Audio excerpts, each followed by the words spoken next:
Waters podcast, where Mainers tell their stories, unfiltered. Good evening or afternoon, I guess. It's getting dark earlier, so I think it's evening. But good afternoon, Maine. This is Chuck Ellis, and I'm the host of the Muddy Waters podcast, which exists to help the people of Maine better understand what's going on in our state, help us figure out how to fight back against the radical left, and overcome the fact that the radical left, through their the propaganda arm of the mainstream media, doesn't tell us what's really going on, and so we exist to have people come on and share their stories and talk about what they're doing to kind of help us fight back. And we're fortunate to have with us Jessica Burton, who is the director of BLEXIT Northeast. Is that right? So I'm actually the Northeast regional lead, so I oversee all the state directors in the Northeast. Close enough, though. I was close. So the Northeast yes, lead, yeah. So the lead is see, I would think of a director as being above, but you're the leader of the directors. Yeah, I'm the leader of the state directors. Yep. Yeah, nice. Cool. Well, thank you so much for taking the time to come on and be with us and share, what it is that you do. And I'm really excited I think there are a lot of people probably know to some degree what BLEXIT is, but I think a lot of people also don't, especially Maine being like one of the, whitest states in the union. They probably have less knowledge and understanding of what that is than other places, but I'm excited to have you share a little bit about that. Before we get into that, obviously, one of the things for us here in Maine that we have to deal with is a very disappointing election. Even though there were no candidates or very few candidates on it, we failed to pass voter ID, and we also allowed a bad, horrific red flag law to go in place, and all that largely the result of Shenna Bellows, the Secretary of State, who's also running for governor, and her wording of the questions that, as I commented, apparently this made it to the Portland Press Herald, but I commented to a reporter on Tuesday night that Shenna Bellows might as well have asked written the question, "Do you want to kill puppies?" It was just so poorly written. And yet, like large swaths of the Republican Party are circling the wagons and seeing how we can shoot our own, which is a little bit problematic. I think we need to think about how we can work for the future. It's not bad to recognize some faults and failures, but and there were some of those. But either way, that happened, but I still think that there's a lot of hope. One of the things that JD Vance made a really great post, and it's worth noting.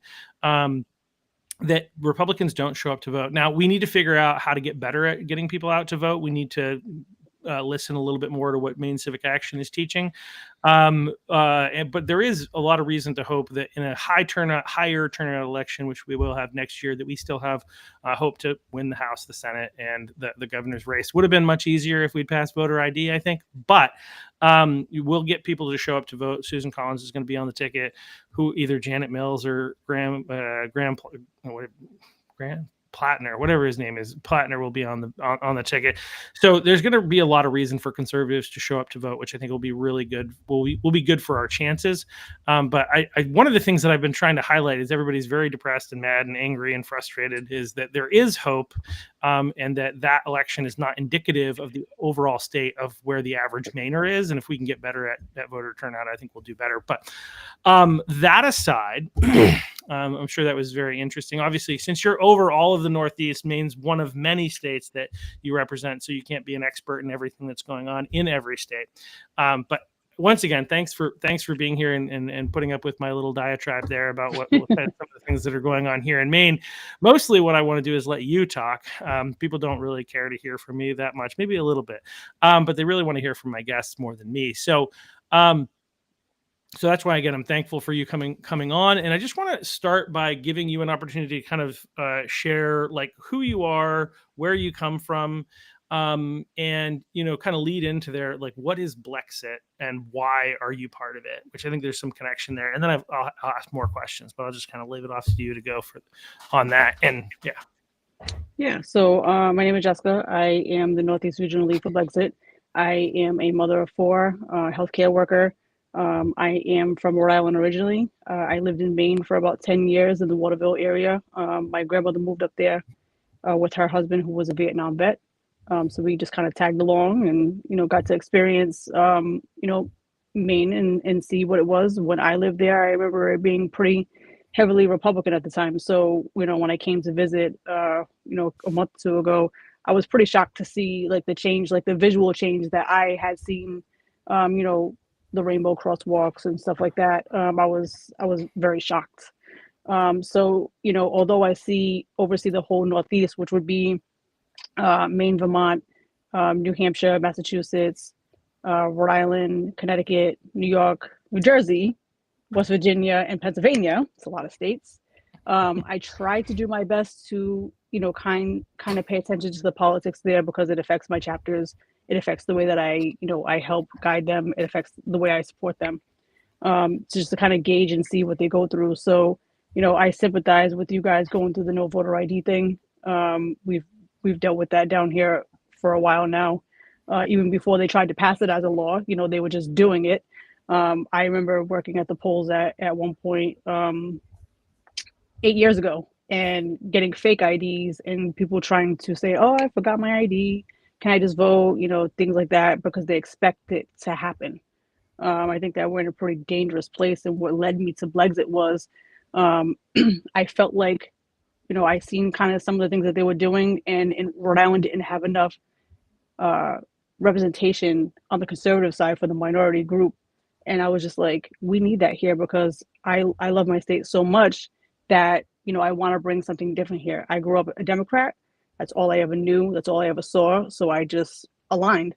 I had no idea what I was doing. I had no idea why I aligned. It was just in my face, always there. So you just kind of vote that way. When Trump ran back in 2016, he kind of opened up my eyes for a couple of reasons. One, I just knew that for sure I was not going to vote for Hillary. She was just an absolute no for me. So there was nothing else, right? So I had to look across the aisle. And, when I did, Trump actually wasn't my first pick. He was actually my second. I was going to vote for Ben Carson. I thought he was extremely intelligent. I love the way he spoke. I love his aura. He was what I was looking for. And then he dropped and kind of just endorsed Trump. And, I was just looking at him like, all right. I ended up going to a rally over here that he had. And I didn't make it inside because they were at capacity, which is a good thing I didn't because I probably wouldn't have got the experience that I needed. I've seen in real time agitators show up at the protests and kind of just harass Trump supporters and spit on them. And, when you would see a Trump supporter kind of react, the camera would go up and like, look at this racist. Look what they're doing. They're trying to attack me and all the things that you would see on the media.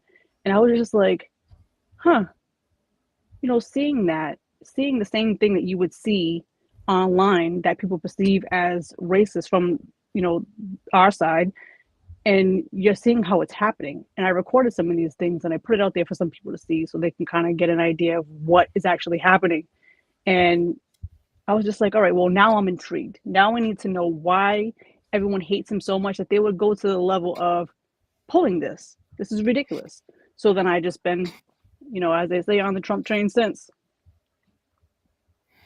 Wow. Yeah. So you basically, I think for a lot of people on getting onto the Trump train, it usually starts with realizing that the media is lying to you. Yeah. Yeah. I think, and it wasn't that's just the media at that time. It was a lot of people streaming too, because, when we was going through a lot of that, streaming kind of started around the Trump era. I feel like it got very large at that time. People started building podcasts and platforms, recording everything. It was a big deal. So we had more than just the media. We had, people growing social media platforms, spreading this nonsense. Yeah. It's so interesting. Yeah. So that's where, like, obviously when I say the propaganda arm of the left and the mainstream media, it's not just the mainstream media, right? You've got a lot of other elements there. The Harry Sisson, I think, is one of them. They've got all these paid podcasters that receive lots of money to be able to spread these messages from. It's different than like a conservative podcasts, which do try to make money, but they try to make money by selling advertising for products. This is what we call commerce. Whereas the Democrats, like, they actually just have grant money, or like candidates apparently will pay tens of thousands of dollars to go on these podcasts, which is just a different animal. It's not bad to make money. It's not bad that they make money. but the infrastructure of how much money they spend to push out their narrative, whether it's again through the mainstream media or through these other streamers, or like some of it is legitimately people who are like they're bought into the ideology, and so they're going to take whatever they can to make Trump look bad or make conservatives look bad, if that makes sense. Yeah, absolutely. Yep, Yeah. they definitely have a lot of people who support them financially for sure. Yeah. So what is it? So what is BLEXIT? So I understand to a degree. I think BLEXIT is part of. You said Turning Point. It's part somehow under the umbrella of Turning Point USA. Is that right? Yes. So originally we started off as Candace Owens' organization. BLEXIT is the largest minority grassroots organization in the country, and then we ended up branching into Turning Point. And what does BLEXIT stand for? I think I know, but so it would just be the Black Exit Against the Victim Mindset. Okay, so Black Exit Against the Victim Mindset. I was always thinking it was the Black Exit from the Democrat Party, which it kind of is as well. Yeah. So we're a nonprofit, so we we can't say that, So it's from the mindset. Yeah. Okay, from the victim mindset. Yeah, it's funny. I watched a South Park episode a while back. South Park, by the way, is one of my favorite shows. It just does a really great job. Like I think highlighting some of the nonsense that goes on in our world and making you laugh at it. But one of the things that they did is one of the characters decided he needed to reinvent himself. He needed to be like he needed a new persona, and he went to these experts that were teaching people how to do that. And what you ended up finding out through the episode is every single person they worked with, they did all these things. This is what you're going to be, and then this is how you're going to be a victim. Yeah. Yeah, because at the end of the day, let's be clear, the Democrats need you to be a victim. The Democrats need you to need them. They need you to be in crisis mode, because if you're not, then how will you save them? Like, how will they save you? I mean, so this has been the play for a long time. We're here to help. We care about you. All the play on emotions. So when you think about it that way, they really are keeping you in a victim mindset. So what we strive to do and what we have done, and we've been very successful, and we're definitely excelling at, is really just planting seeds. We started off with a couple of small chapters here and there. It just kept growing, and we're throughout the whole entire country. Now we're on college campuses, HBCUs. We merged a Turning Point. We're having large events. So, I mean, we're really making a dent, and we have in the minority community. Now we just need to figure out, how can we make this impact a little bigger? Through Turning Point. Turning Point is able to be more political than we are, so we can kind of jump in and help them on their end and kind of do some voter registration and get people out to vote. We did a campaign on that for the Trump election. We had some people from BLEXIT join that. But other than that, it's we have to look at what each state and each city goes through. And that's one of the advantages that we have at being such a large minority grassroots organization, is that we have people on the ground in every state and in every city. Nice. And that includes Maine. You've got people on the ground here, or we're working on that? Yeah, well, we're working on it now. We did have somebody, but she has other things going on. So now we're just working on getting somebody there. So, hey, if you want to join, let me know. My email is northeast@blexit.com. Email me and we can talk. And that goes for every other state too. So I can use people in Vermont, New Hampshire, West Virginia, and Connecticut. Yeah. Nice. So tell me a little bit, like, how do you help people understand? So like when you're working, like obviously the goal is to reach minorities and help them understand how they don't need to be victims, how they don't need to be dependent. So what's the process there? Like, how do you do that? I guess, if that makes sense. So, I mean, every state really has their own way of gauging their community, right? Because they know their community best. But I'll use Rhode Island as an example for when I was a state director here. So when we formed a chapter here, we were kind of going through a lot of the, I guess you can say, dealing with some backlash from what Candace would say. People would be like, "Oh my God, what is she saying?" They look at our our talking heads, and they just automatically assume that that's what we are. It's like they are their own brand, and then we are BLEXIT, if that makes sense. So yes, she is tied to BLEXIT, but she has her own brand, and we have our own mission. So with that being said, our mission, really, our pillars is to advocate for school choice, supporting and strengthening the nuclear family. We are, championing entrepreneurship, and really just championing like free speech and individual thinking. So when you tie all these things together, that's our core focus. And then you take that and you look at what each city needs. So when we started here, we wanted to not be, that's Candace Owens Group. We wanted to penetrate our community first. So we really just dug in, and the first event that we had was a backpack drive. We built our membership from there.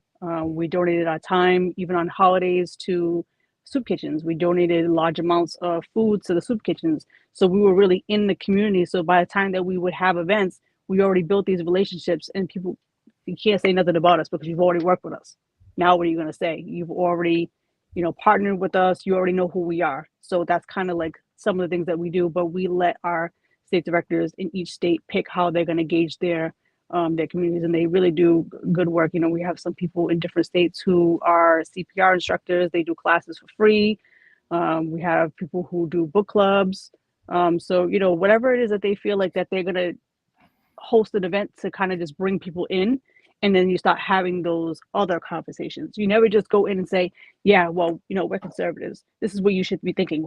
You're a victim. You never want to just go at people like that. You want to just, get yourself in and then have the conversations. Well, I think what you're doing is one of the most challenging things to do, which is one of the things that I think we need more of, which is reshaping culture, right? And doing that by having conversations and asking questions. Like, I think there, in the wake of the assassination of Charlie Kirk, some people made the comment that the conversation ended with Charlie, and I keep saying no. We need to keep the conversation going, and we do need. In order for us to be able to win in the long run, and by win, I mean restore and save America, right? That's what I mean by win. It's not about like being the victors. It's about saving America from falling off this like huge cliff from a cultural standpoint. And in order to do that, we need to change culture, right? Sometimes when we're talking as Republicans here in Maine, because I'm a Republican, I'm the chair of the Cumberland County Republicans, in addition to doing this podcast. And like, one of the things that we need to do as the party is get out the vote. We need to get people out to vote, and we need to get them to vote for Republicans, right? But unfortunately, we don't really have enough Republicans. So we have to get other people out to vote or try to convince other people. But really what we need here is, because we've become a slightly blue state, I would say light blue. Policy wise, we're like deep blue, but in terms of the actual voter registration, I mean, the crazy stuff that's going on in the state, but we're actually only light blue. But the fact is, we are light blue. And we need to figure out how to convince people, because we're not going to get people to migrate to a really expensive state, in order to like get Republicans to move here so that we can become red. That's not going to happen. And so we have to, in order to win here, we have to convince people to move over to our way of thinking. And that, like, what some of the stuff that you mentioned, I think would be really helpful to think about how we can, as an organ, maybe not as a Republican Party, but as conservatives in Maine, figure out how do we engage in culture in ways where we rub shoulders with people, build relationships, in order to be able to have those conversations and help people. Because I think what's interesting, and maybe you can kind of, I'm curious, and maybe you've got something to say about this, but when you talk about like the types of victimhood, obviously, like the Democrats have convinced more than just minorities that they're victims, right? Yeah. And so like the principles that you're talking about could be used with a lot of people who think they need the government here in Maine. Even though we're majority white, there are a lot of people that are white that think that they can't survive without the government. Well, yeah. I mean, they've also used, people with identity politics, really just like, you have to treat this group of people a special kind of way, like, the LGBTQ or minorities, you have to treat them different. We're all people. We're not treating anybody different. We all need to be treated the same. It's just kind of how they go about the things that they do. They're very good at separating emotion through identity politics. They like to engage people emotionally, and they even do it with the way that they rally people, right? So they're very good at energizing people and keeping the momentum going. I mean, this is what they do. So, they're always having these things. They're always having these, even like meetings. I kind of follow a couple of different organizations that are left-leaning. I'm part of their email chain so I can see what they do. I go to all of their events. I'm not going to go there and start counter protesting them. I usually will go there and kind of listen so I can see what they're saying, right? Because how are you going to know what they're saying? Kind of like the same thing with us. I want to hear the truth, right? So I go to their rallies. Or I'll have small conversations with people. It never usually gets out of hand because I'm not going there to counter protest. I'm going there to kind of understand, engage. If we keep doing this thing where we're separating ourselves from people because we can't emotionally we can't emotionally have conversations with them because it gets out of hand, then we're never going to shift the mindset. A lot of people are more conservative than they actually understand.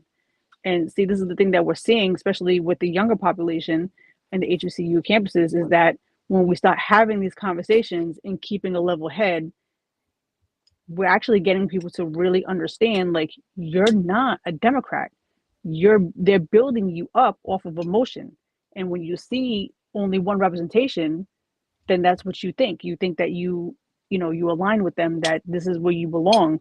Republicans need to get a little better with engaging every community, and they don't. Mm-hmm. It has a lot to do with a lot of different factors too. I mean, we're less funded than Democrats, obviously. We have little to no help, right, when it comes to campaigns.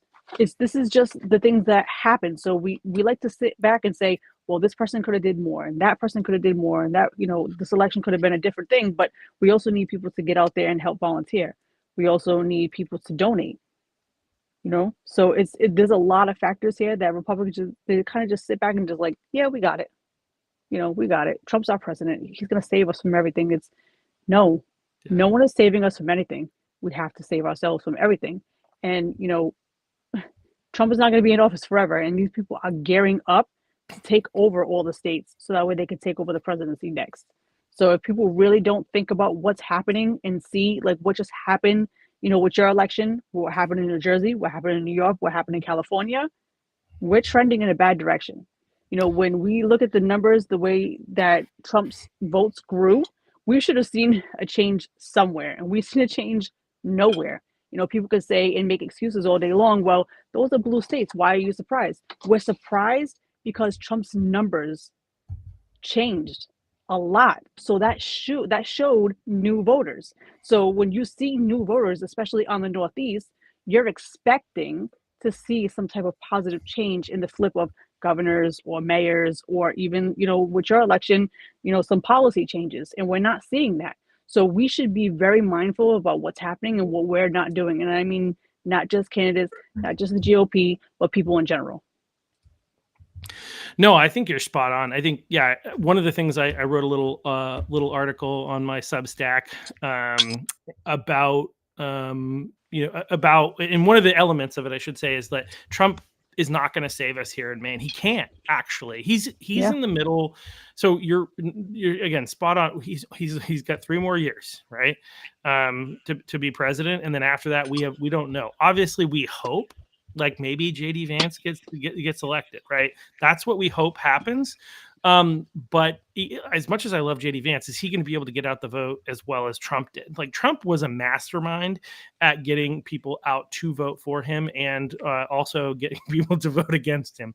I don't think he was trying to get people to vote against him, but like just because of the way that the Democrats twisted stuff that he said, and they did a really good job manipulating people to vote against him. But he's done a really great job getting people out to vote for him.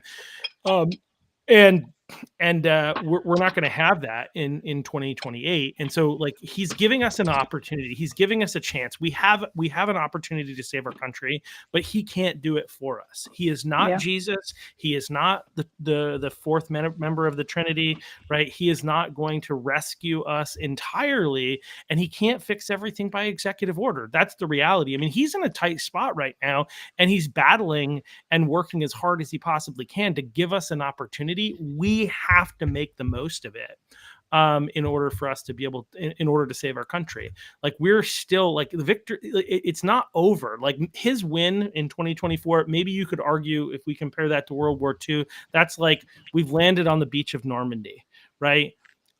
there's a lot more fight to happen, in order for us to be able to win long term. We have not won the culture war. Think about some things, right? Kamala Harris, worst presidential candidate in U.S. history, Right. wasn't even voted on, was installed by people who knew Biden was bad. They actually intentionally had an early debate so that they could pivot away from him because they knew they were going to need to. If they knew that, when they knew that a long time ago. So why did they not have somebody challenge him? Why was there not a primary? Why did they not convince him not to run? Well, because they didn't trust what might happen, and they wanted to be able to install Kamala Harris for whatever reason. They could control her, I guess. And so, but still, and just like, again, from a policy standpoint, they don't have any good policies. And she can't even have a conversation more than like a minute without realizing that she sounds like she's always drunk and she doesn't know what she's talking about. She does like Venn diagrams, though, the shapes. She talks about them, Yeah. But just like literally the worst candidate, the worst platform. And yes, Trump won big when it comes to the Electoral College, but in terms of like each one of those states, he still barely won in all those states.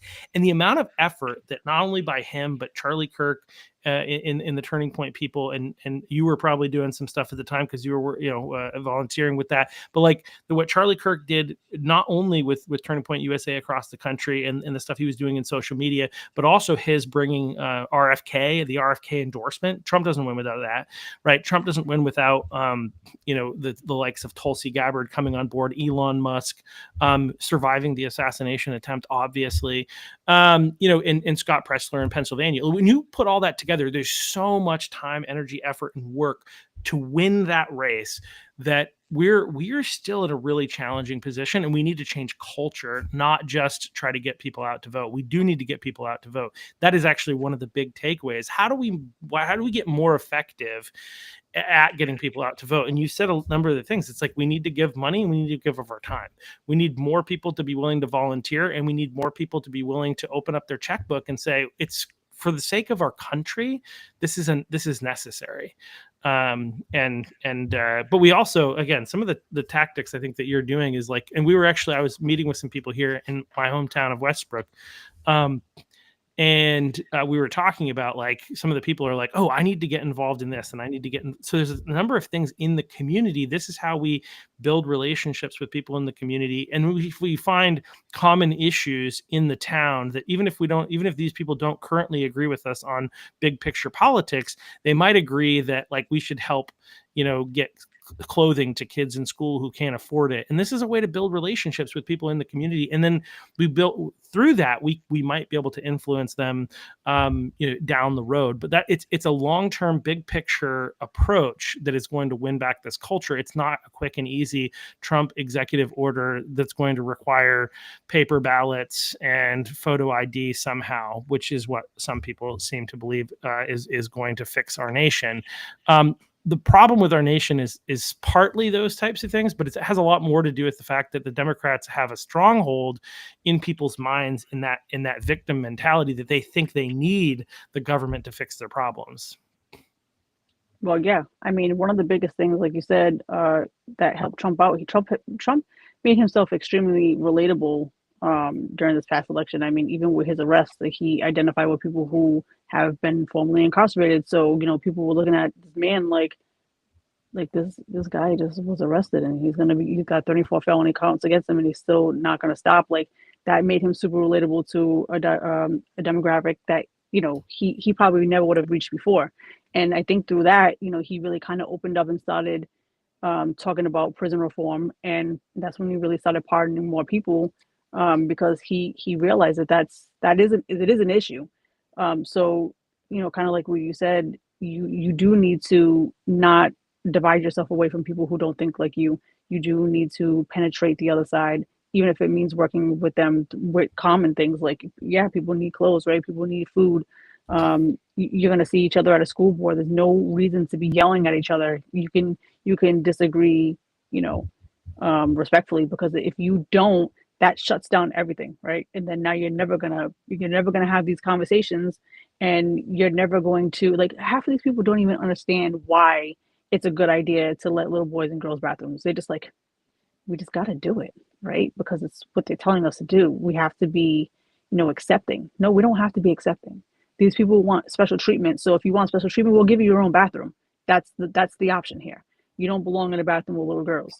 But the way that we've seen things turn into such a mess really across the board, and it's because people can't communicate. So yeah, there's that. There is definitely, like I said, helping out is super big. Being engaged with your school committee, your city council, your state legislators, like you have to be involved in the process. And I know people work, and I know people have lives outside of politics, but at the end of the day, politics does influence everything that we do. It affects every aspect of our life, our pockets for sure. So when you sit there and you say, I don't have the time for it, you're basically saying, in short, I don't care. And people can argue with me, and you can not like what I'm saying because you may feel like you care, but it takes more than being on social media and making a quick post and having a couple of likes to change things. And that's where we're at. People just feel like because they express themselves that way, that's enough. And it's not. It's a process, especially when we are not the majority here in this whole entire situation. Like you said, Maine is light blue now, and it never used to be like that. So this is why these people are active. They're involved. They donate. They give time. Like this is why we lose, because we're not hitting the mark on those things. And people can feel away, but this is the reality of what we're facing here as conservatives. Yeah, I think a big part of the problem with conservatives, especially conservatives in Maine, in the Northeast in general, right? In the Northeast in general, yeah. We just want to be left alone. Yeah. Well, the Democrats are not going to let you be left alone, so you got to get up off the couch, right? That's the reality. We need people to get involved. And right here in Maine, one of the things that we love to do, right, is I told you we're circling the wagons, right?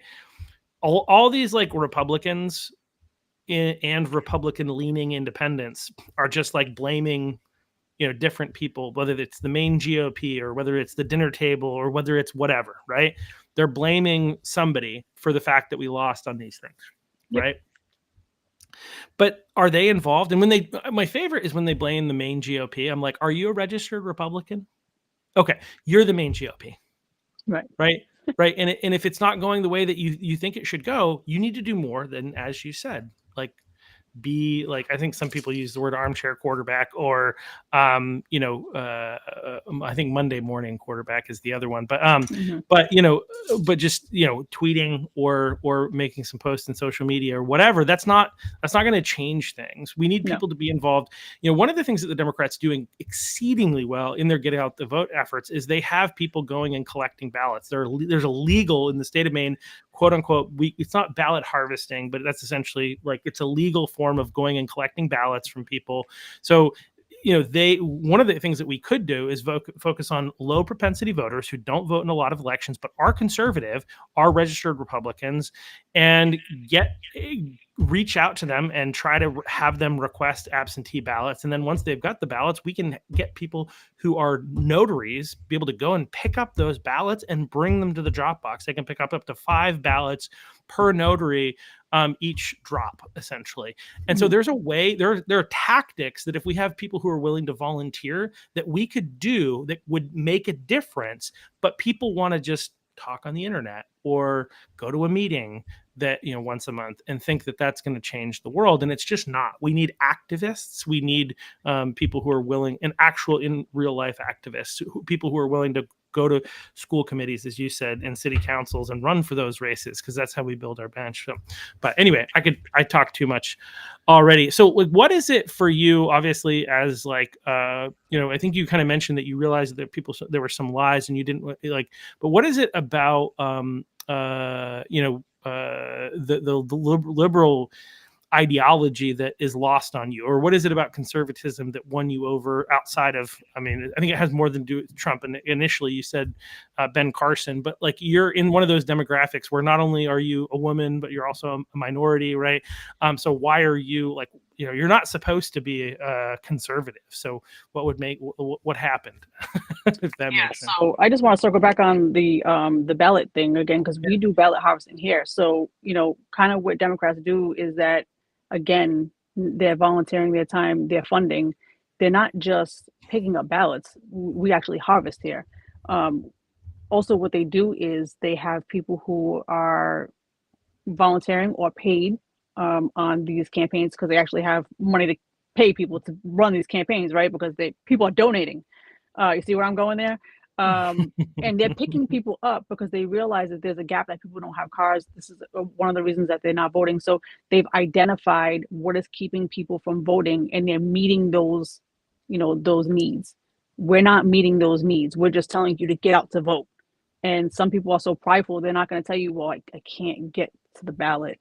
I need help. I need to get there. So, what we really need to do as a whole, not just the party, right? Because the party can't do everything.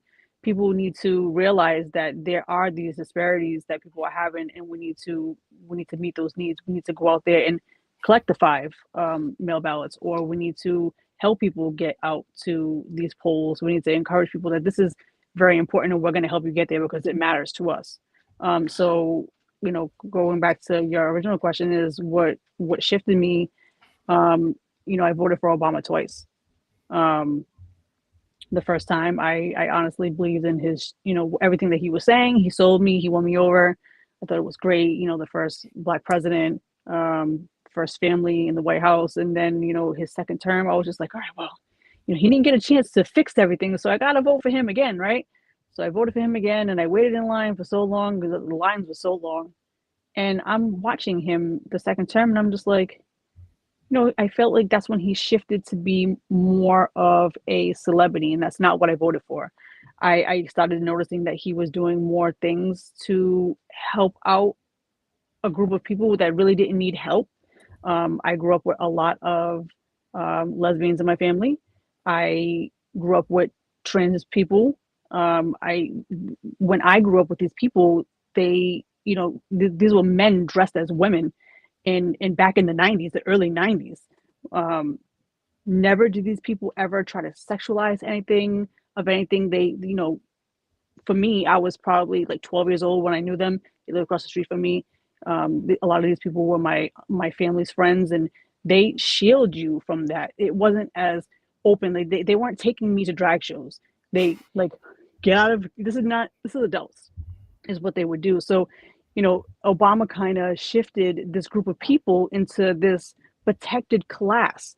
And that's where he spent most of his time. And I'm just like, I don't understand why we're doing this. Like, everyone is happy with the way things are going. So we've seen that shift. And, then again, it was just towards the end of his term, obviously he couldn't run again, even though I was fed up with him. I wasn't going to vote for him anyway. And just the next pick was Hillary. And I was just like, absolutely not. There was something about her I just could never stand.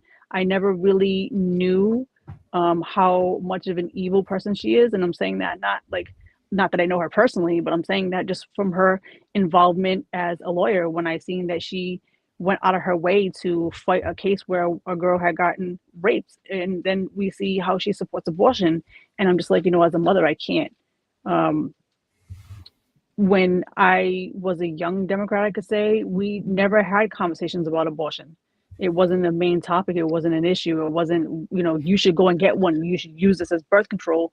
I honestly think that, from a very young age, I've always been pro-life. I could never understand why someone would want to hurt a baby. That's all I knew in my mind, was that a baby was being hurt, until I kind of grew up and I had kids of my own. And then, I had lost a child. It would have been my third. So I would have had 5 kids.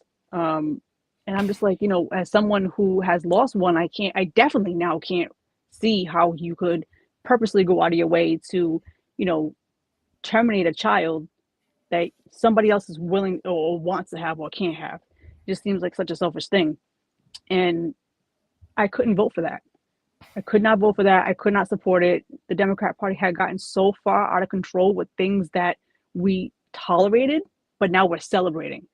Like, there's a difference between tolerating somebody because we have to get along with people, and you're just not gonna, discriminate against nobody. So you deal with it because you realize that that's not your life. You don't have to answer to that. But now celebrating and telling other people that you should be accepting of this, you should be this way, or you're a heterosexual man, you should want to date a trans woman, because if you don't, then you're have a phobia of women. Like, how could you do that? You're discriminating. And you watch the way it's grown. Now you're telling me that I have to do these things. I don't like to be told what to do. So I was just like, this is not going to work for me at all. And, like I said, I looked across the aisle, and the first person I kind of noticed was Ben Carson. And then it shifted to Trump after, that rally that I said I went to. Yeah. No, that makes, again, it makes a lot of sense. To me, I think, like, I sometimes make the argument that, like, if you turn back the clock 10, 15 years, it's a lot easier to understand how people were Democrats back then, right? Like, I have a harder time understanding why anybody is still attached to the Democrat Party today, because I feel like when it comes to all of the major issues that people care about, they don't actually have, they're on the wrong side of history, right? Like, socialism is bad.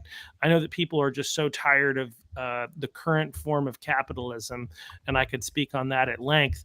Um, uh, but I'll try, I'll try not to. Um, but I think that they're so fed up with that they're willing to try this thing that's been tried before and fails. So they're on the wrong side of history with that. And then when it comes to all the social issues, like, even though, like, the Democrats kind of, like, win on abortion, right? Like, the vast majority of Americans do not believe in abortion beyond viability, Yeah. right? And yet that's what they're pushing nationally, right? They want to make it illegal all the way up until birth. So the Democrats, even on their issue that they kind of own, they're not with the American people in terms of the Democrat leadership.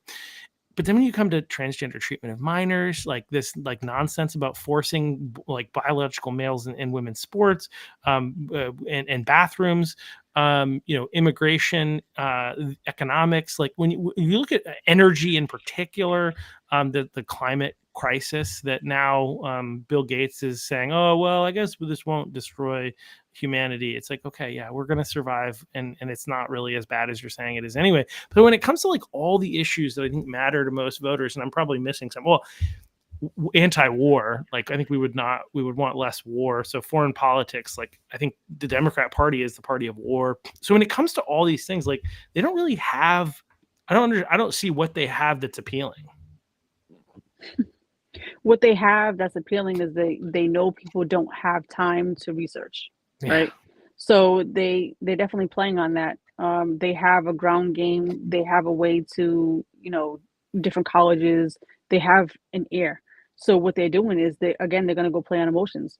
They're not going to say, the government is shut down because House Democrats and, Senate Democrats that can't come to an agreement on just a clean bill to support, people getting fed, right? They're not going to say that the real issue that's holding it up is that we want to continue spending money on people who are not actual citizens here.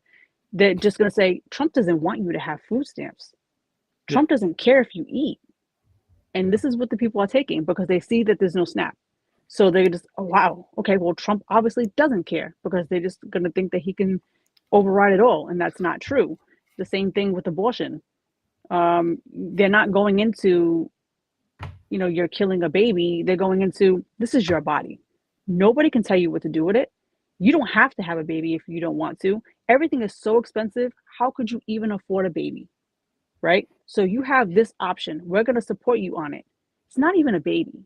It's just a fetus. Right? So this is how they play. This is how they do this.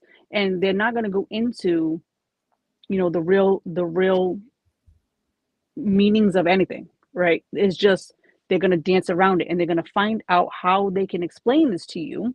So you're not looking into it. They're playing on your emotions. Like, that's the number one key thing that they're going to do is play on your emotions because they know that you're not going to look into it. Trump is horrible. Look what he's doing. And then you'll ask them, well, what is he doing? Well, he's, and then they can never go into it because they don't know what he's doing. So they're literally leaning on the Democrat leadership to give them the information, and most of it's at these rallies. Or they're expecting them to do the job, which is kind of what we expect too on our side, to be honest. But we actually are looking into this. We actually know why this is happening because it affects our pockets. So we have to pay attention. A lot of us are homeowners, a lot of us are business owners. So we need to be a little bit more involved that way. They're playing on the fact that these people are pretty much working 9 to 5, don't really have time. They're just going off of what, they're being told. And this is just the reality. This is the way that it is. And I know this because I've lived this. So I just trusted people to lead me. And this is what they do. They lead you off emotions, not off of facts. Yeah, well, so that's a challenge, right? Because most people don't make decisions based on facts. This is one of the problems that we've had as a Republican movement. Is that like we're like, oh yeah, their feelings were facts, Yeah. and the facts don't care about your feelings, right? Which is true, which is great, but like, how do we convince people that we're right if we, you know what I mean? Like, how do like I think that so we that just have this attitude that just like, well, we're giving you the facts. How come you're yeah, not looking at it? I think we need to be a little bit more sympathetic that these people, need to maybe be driven off of emotion, and maybe we need to be a little bit more sensitive with our message. And not to say that you have to water yourself down, or not to say that you have to be a Democrat, but you have to also look at what's working, right? Obviously the way that we yeah, message things is just it's not working. So you have to kind of soften it up a little bit. You can't just be like, yeah, all right, well, fuck around and find out. Like, come on, like that's obviously not working. Obviously, we love the phrase. We know where it came from. It's kind of some of the things that they would say too. But when we're trying to get our message across to grow our base, we cannot be that abrasive. We have to right. soften it up a little bit. You're trying to win people over, not trying to push them further away, because now what they're doing is, well, look at this racist. Look at the way he's talking to me. That this is what happens. They're gonna just use it against you. Yeah, no, I think you make a really good point, and I think like that's I was listening to somebody recently at a meeting I was at, and they were basically like, "Well, we'll just win the argument." It's like if you win the argument, you don't win the voter, Yeah. right? And I think like we need to figure out how to more effectively position what it is that we're doing that does appeal to people's emotions, because like it or not, that's what causes people to make the decisions that they make. They're making decisions based on emotion, not based on facts. And that's why the Democrats don't try to. Well, the Democrats don't share facts because they don't have them. And I'm not here saying that we shouldn't include facts, but I am saying I'm in a networking group, and I used to say, how like rather than talking about your product to new people who are joining, rather than talking about your product, to tell a story. Like, what is the story of how this, and in the story you incorporate in the fact, right? And so we've got to figure out, I think maybe that's part of the solution, is telling stories that incorporate the facts about what are the things that Democrats are doing that are harming the economy. What are the facts of the good things so because the story plays at emotions. Anyway, just a fun thought. But I think we need to get better at that for sure, because they do such a great job at it. So yeah. So is Candace still connected to what BLEXIT does? So we still recognize her as a founder. We'll always recognize her as a founder, but right now she is just kind of focused on her podcast. But we do still, obviously respect, what she helped build, and Yep. we definitely still keep her. She's definitely on the website on Turning Point and BLEXIT as one of the founders. Her, Brandon, Charlie Kirk, and my boss man, Pierre Wilson. Brandon Tatum. Yep. He's one of the okay. I like Brandon. He's great.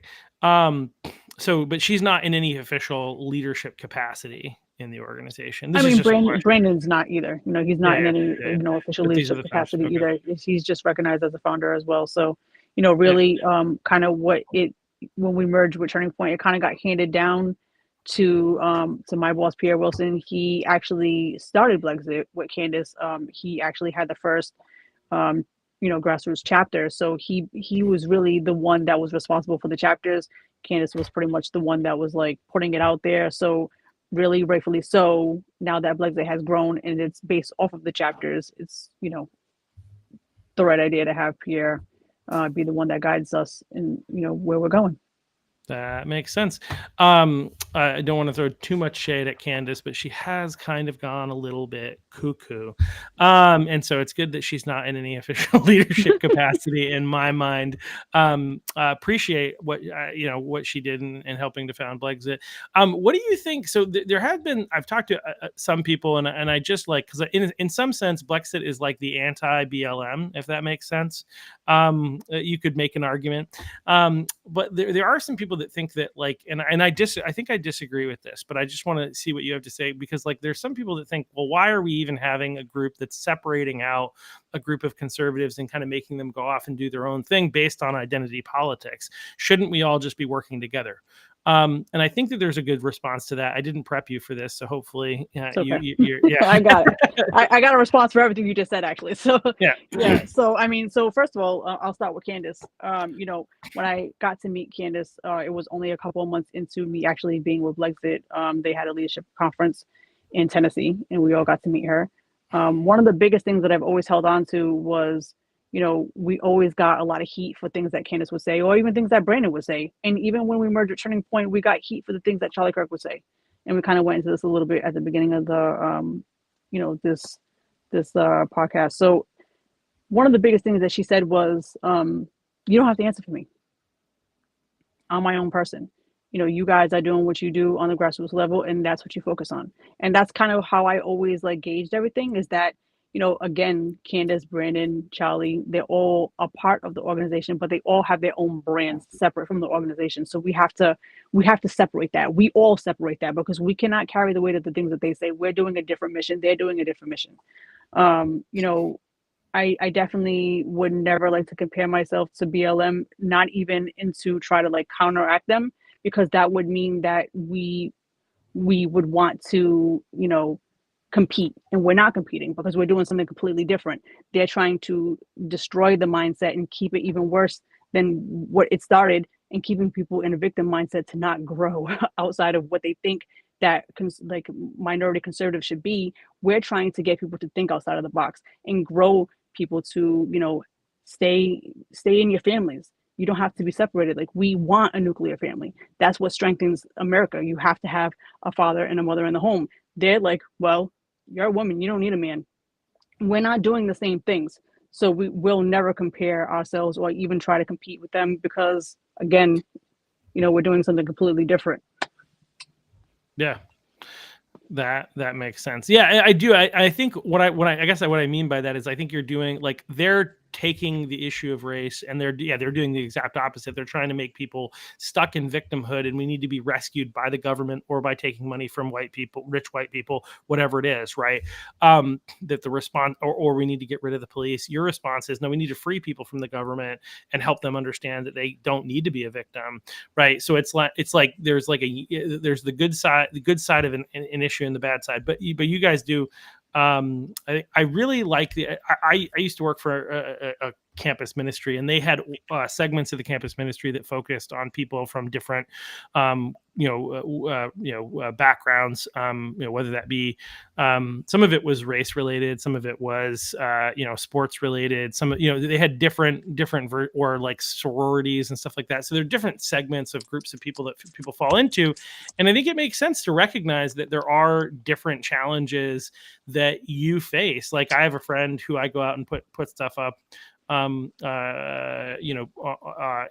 This guy's fearless, so none of this ever affects him, but he's he's a 60-year-old black guy who loves Trump and can't stand the Democrats, and people are always basically telling him, this is something I never get this question or this comment, that how can you vote for Trump, you're black, right? I don't get that kind of treatment. And there are different challenges that I think people who are minorities face that we of the majority class don't face. It's not to say that you can't succeed in this world, right? The nonsense that the left tries to push is I'm the problem. It's not true, but you do face different challenges, and recognizing those challenges and having an organization focused on equipping and empowering people that have those challenges is actually, I think, it's a really, really great thing. So that's why I'm glad that you guys exist. My apologies, I forgot to hit on that. I mean, definitely a lot of people will mention, well, identity politics. How come you guys only care to one group? And the short answer is we don't. We don't discriminate from anybody joining BLEXIT. We have white people, we have Spanish people, we have black people. I mean, I'm Native American, Cape Verdean, and Italian, so I'm mixed. We have a large group of people who are not just Black Americans, but at the end of the day, we do have to, hit every minority group differently. Everyone is different, right? Even the police, they have to engage everybody differently, because behaviors, cultural issues. So this is just an extension of conservatism. It's not to separate anybody. We don't keep anyone from joining. We don't keep anyone from participating in events. But it's just you're not going to talk to high school students the same way that you're going to talk to college students, right? You have to engage them differently. You're not going to talk to elementary school kids the same way that you would talk to high school students. So we have different needs, and that has to be recognized. Um, and that's kind of what we do. And if people understood that you have to meet people where they're at and then have a conversation, then maybe we wouldn't have to have these separate conversations. But people have been told for so long that you're oppressed, that you're different, you're not like them, you're not just a person, that this is what we're dealing with now, and we have to really address it in the way that we're doing it. Yeah. No, that makes perfect sense. So how can people, if they wanted to help in some way, how can they connect? You've already given out your email address, but you could do that again. Where can people follow you, and yeah, how can people get involved? Yeah, so pretty much across all my platforms is Jess Marie, on Instagram, on X, on Facebook. I think even on TikTok is the same thing. My email, if you wanted to get involved with BLEXIT on the Northeast, you can email me at northeast@blexit.com. If you wanted to get involved with the mission, you can go to blexit.com and you can look up all the regionals, emails, and you can connect with different state leaders that way too. If you won't feel compelled to donate, we have a link on the page. It just goes into, it supports all of our chapters. So, I mean, that's just some of the way that you can reach out. And there's even a way that you can go on there and sign up to just be a part of it. You don't have to be leadership. You could just sign up for our email chain, and you can attend events in your area, if there's a chapter there. So that's just some of the ways to be involved. All right. Well, thank you so much for what you do and for trying to support Maine. Hopefully, we can get some more. Maine has a growing minority population, and what's interesting that I think a lot of people don't know is we have had both legally and illegally a lot of people like come to the state of Maine from places in Africa and stuff like that. And the reality is like a decent. Obviously, like we're gonna let the immigrant ICE handle like who should stay and who should go, but like there are a lot of people who have come here legally, and the reality is like they tend to have more conservative values, and so I think sometimes we forget that. We're just so focused on, I think, not me, I guess, but there are a lot of people that just are concerned with anybody who's here at this point, because who knows whether or not they're here legally or not. And so people are very frustrated. But the reality is like there are some good organizations working with people in this community. And they could be helpful at helping us, win back our state, because they tend to come from nations that have like values that align very closely with the Republican Party. So this is something to be mindful of. If anybody out there knows anybody like that, like get them connected with Jessica, and maybe we can get a BLEXIT chapter started and growing here in Maine, which I think would be great. Absolutely. Yeah, I think Joe Biden definitely destroyed that for people. He really took away people's confidence in our border. It's just because he just let everybody in. When he invited everyone and their mother to come here and not vet them. So, I think we used to have a good process that we would vet people and we would know who they were and just kind of feel secure that, this is a nation of a bunch of different nationalities and different people and religions, and that's what we always been. But now it's just like we're letting in everybody, so people just have this paranoia because we see the negative all the time, that's the larger majority of the people who have crossed the border. And that's not true, but it's also what you see, right? So this is the paranoia that we have, and this is a lot of reasons why the Democrat vote is shifting too, because they look at the way that they helped these people come across the border, look at the way they supported them while they were here, giving them money, giving them shelter, giving them food. So again, never let a crisis go to waste, right? So this is what they built up. They're building voters, and I think sometimes our messaging with the way we message things. Obviously, we want this country to be safe. We want people to feel that everyone that came over here is here for the right reason. But the messaging, the way it's expressed sometimes makes it look like that's not what we're doing. And obviously the Democrats will use it and they're like, look at their racists. They don't even want them here. And what we're doing essentially is kind of helping them have Democrat voters. So I think we need to be a little careful with that as well, because like you said, a lot of them are good. A lot of them are conservative. But if they're only going to see the Democrat Party like how I grew up, this is what they're going to vote for. Yeah, I mean that is actually the reality. Like I actually am on the board for an organization that works with people who are generally in poverty in the neighborhoods in which we serve, and it's become that a lot of the people in those communities are originally from countries other than America. That's not the mission of our organization. Our focus is to help our neighbors. But here's the reality from working with that community. What we know is the vast majority of them are more conservative. And the vast majority of them are decent people who do a lot of good things. Now, I do think that if you've come here the wrong way, then you got to go home, right? Like, but the way in which we communicate about that and the way in which we handle that, like, needs to be like recognizing the fact that everybody is worthy of dignity and respect, and even if they've come here the wrong way, partly as a result of like bad messaging from the Biden administration, who told them they could do it this way, right? We need to own that and not blame them for Biden's lies. They want us to be angry at each other, at other people, not at the Democrat Party, right? The Democrat Party is the problem. The immigrants who came here under Biden are not the problem. They're victims. I actually sympathize with them because if you think about it, they were sold on a dream to come here, right? They came here and they didn't follow our laws because a president told them to do this. So partly, for the large majority, it's not their fault. And we're watching women and children get taken away that they probably were trying to flee a difficult situation.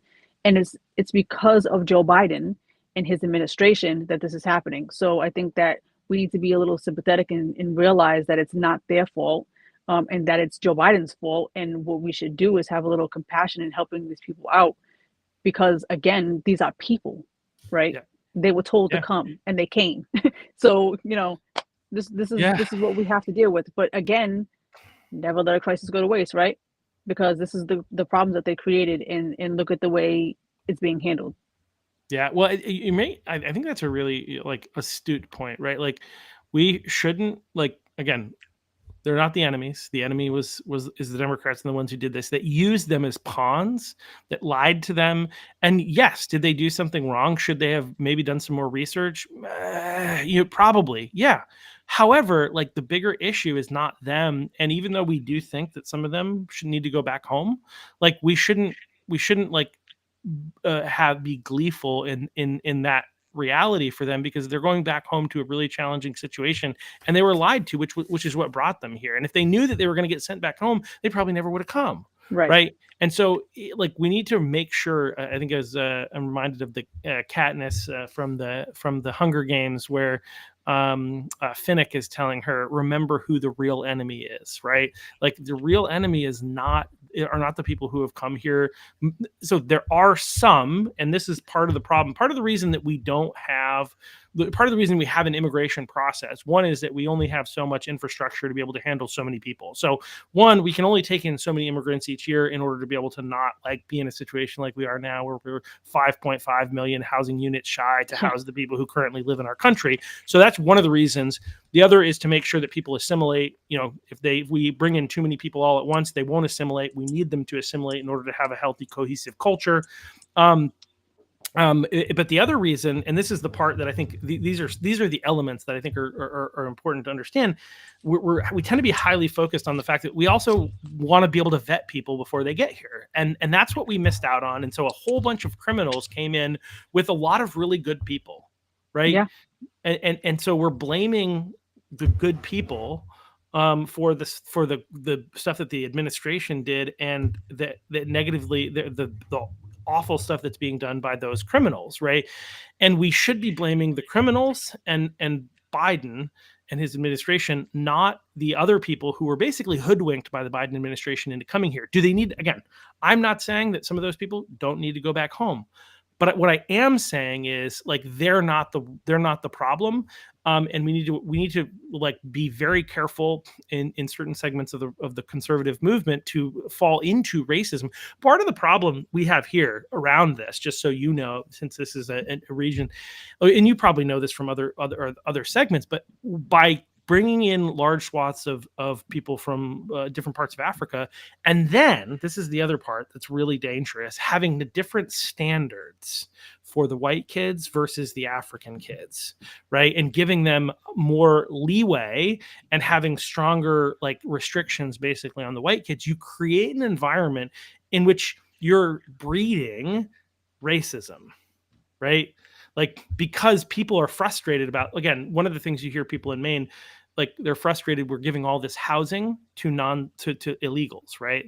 Our state, like Brunswick, somebody did this huge thing on it, right? We have these developments that are being given to, and we're not taking care of our vets. And so instead of getting mad at the government, we get mad at the immigrants, right? But it's that type of stuff that breeds. It's not good. We need to not fall into it, but it breeds racism, right? Does that make sense? You following? Well, yeah, of course, because again, it's you create a problem to create more problems. So I mean, they know that people are going to be frustrated, and people are not speaking out of frustration to, I'm not going to say everybody, but I'm going to say the large majority of people are not speaking out on these issues to be racist, right? They're obviously just recognizing that we're not supporting our troops, the people who gave up their lives, that took time away from their personal, their families, and gave up everything to go and fight a war so we can have these freedoms to burn flags and, even just be able to argue, even just to be able to say that I don't agree with the president. Those are our freedoms, and someone had to fight for them. And when we see that, it is frustrating. But again, like you said, I think we have to be careful, because we're playing into a narrative that they want us to play into, because it comes off, not intentionally, but it does come off as you are, being discriminatory against a group of people who came here because the government is giving them everything. They're giving them everything because they want their votes. They're not really giving them anything because they care about them, or they really feel bad. They're giving them this stuff because they want the votes, and they know that if they continue giving the free stuff, they will be forever Democrat voters. Right. Yeah. Yeah. Yeah. That's and they don't treat them well. One of the stories, and I've shared this before for people who watch regularly, but there was a 40 some odd Angolans that had come to Maine after they made their way to the United States because they were told of all the stuff that we had for them here. And last October, when it gets cold in Maine at night, yes, there was no place to put them. And so they were living out behind the Boys and Girls Club. The state of Maine knew that they were here. They didn't have space for them. And, we only found out about it because random people in the community found out about it and figured, what are we going to do? These are human beings. Yeah. Right? The government is making mistakes, but we need to treat people like human beings. And human beings were struggling because they've been lied to by the government. And that's the piece. The government under the Biden administration was the problem, and So anyway, that's a fun little aside. But one of the challenges that we face here. But a lot of those people that are here, and a lot of the decent number of them, have come here the right way. They have come here legally, and I think we need to be careful about making assumptions before we know the whole story. I think we need to crack down on people who have come here illegally for sure. But we need to be civil not fall into racism. Obviously, it does exist. It's not as bad as the I think the Democrats want us all to believe, but it is something that we can fall into, and we need to avoid that. And I think organizations like BLEXIT are really great, and we need to tap into the people who are here who may be conservative but are afraid to say so because of the culture that they're around. Yeah. Yep. And definitely just be sympathetic, because again, like you said, these are people, and it's not their fault. The only person I'm going to blame is Joe Biden. Yep. Well, and Kamala Harris. Let's not forget her. Yeah.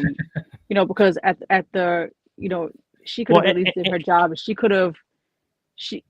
Me, instead of inviting people here, I would more like to take a look at like what's going on in your country. Like, why are you leaving? We can't have this amount of people here. Like, how can we help you fix what's going on there, right? That would be the better solution. And I think that she was even like mentioned at some point to try to task to do something like that, and she obviously failed, and we can see that. But that was just the feel good moment to make it look like they cared, and to look like they were going to do something other than just flood the country with people who we don't really have room for, and we have really no resources for. We can't even give people here, like you said, our vets, a place to stay and really support them the way that we need to. But again, it's not about any of those things. It's about creating new voters. And this is, again, another unfortunate crisis that they will never let go to waste. They're going to bring people here, create this crisis, help out a little bit, only when they need to, and have voters. So I think that we also need to just keep that in mind. It's not that they care, it's not that they, prioritizing them more than us. It's just right now we're not their voters. Right. So they're trying to buy votes.